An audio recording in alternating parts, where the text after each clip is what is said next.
So here we have the modern day gravel bike. Gravel bikes are really fashionable at the moment, really trendy in the cycling market at the moment. There's a lot of advertising and hype surrounding these bikes, but they are great bikes. They allow you to do everything you can do on your road bike, plus all those things that you can't do, the little cut throughs and the lanes and the off-road stuff and the gravel paths. And these wider tyres really help towards that. Geometry is a little bit more relaxed, but yes, an average one's going to cost you, an entry level one, about £800 to maybe £1,000. But if you're looking to do a bit of gravel and you don't have that kind of money to spend, which most of us don't, you might already have the alternative in your shed, because your old 90s mountain bike is the perfect candidate for a gravel conversion.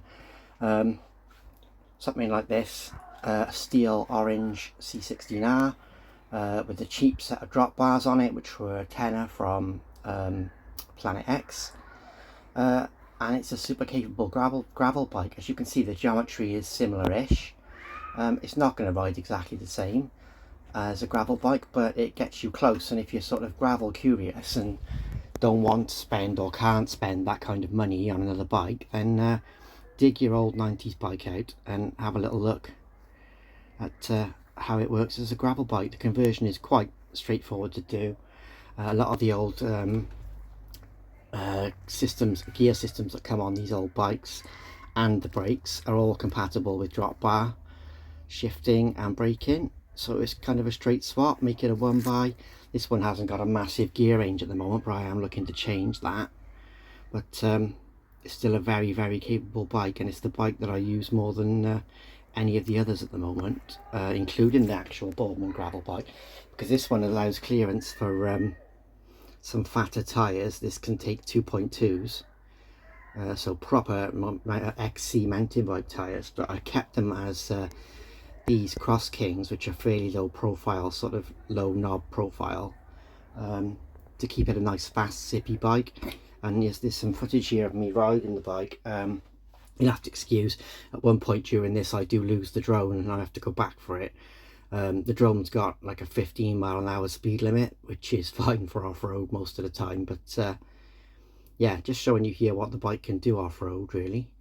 And if you were a mountain biker in the 90s, you'll know, because that's what this is. This is a 90s mountain bike, and this is the kind of thing we used to do on our mountain bikes in the 90s, before things got a lot more extreme. So this is it on a bit of a gravel cut through. As you can see, copes with it really well. Tyres are nice and fast rolling. It's nice and easy to pedal. It feels very planted, because obviously it's fully rigid. You'll see me looking back now for the drone a sec, just to also, this is quite a busy path, and a bit that this section of woods can be quite busy with dog walkers, so I couldn't go screaming through here, so you'll have to apologise for the leisurely pace of my riding. But cutting through now into the woods to show you on some single track. And like I say, this is as good, if not better, than my Boardman gravel. In fact, this is probably slightly better on terrain like this than the Boardman gravel. The difference in weight between the two is about half a kilo. The Boardman is half a kilo lighter than this bike. The C16R was quite a lightweight, sort of racy hardtail back in the day, rigid hardtail. It is steel. Obviously, if you used an aluminium one, you could save some weight. If you used a late 90s aluminium one, you could have disc brakes.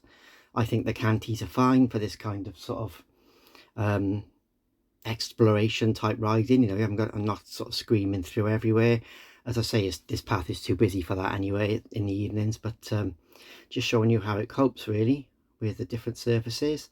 This is quite a nice bit of rooted single track, and it just pops along, and it's very reminiscent of a 90, going back to the 90s and riding your rigid bike, but with the benefit of the drop bars, with the extra hand positions and the more aero position that gives.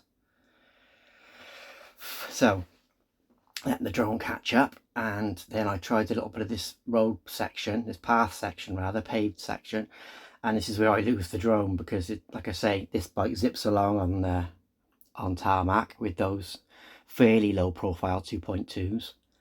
It's quite a fast bike, and I outpaced the drone's maximum speed, which is like 16-17 mile an hour, I think. So I have to come back, and it just kind of hovers and waits for you to come back and save it. So here I am coming back to rescue the drone. But yeah, it pops along on tarmac. This the ride home as well, about half a mile on the road on the way back, which obviously I couldn't have the drone following me on the road, but yeah, it pops along on the road. It feels really good. I used it the other day on a gravel ride with a mate, and he was on his actual gravel bike, his 700C, and this was fine. We were at an equal pace and equal cadence, and it wasn't an issue that I was on 26-inch wheels or an older bike. They were a good match, and we rode. It was a good ride. But yeah, just to show you really that if you're thinking about gravel, a lot of us are a bit skint at the moment. Everybody's struggling.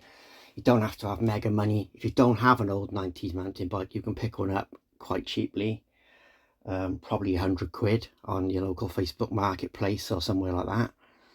And it makes a really capable bike. It'll still do everything that a gravel bike would do, and a bit more, I would say, with that extra tyre width. So just a rundown, leave you to have a little look at it. If you're thinking about trying gravel, then yeah, go and have a look what you've got in your shed. This is the kind of surface I was on, and then obviously the single track cut throughs and all that, everything you would ride on your gravel bike basically. So yeah, I kind of count this as a gravel bike now, almost a monster gravel with those 2.2s on it. Yeah, so let me know what you think. I hope you enjoyed the video, and I'll see you on the next one.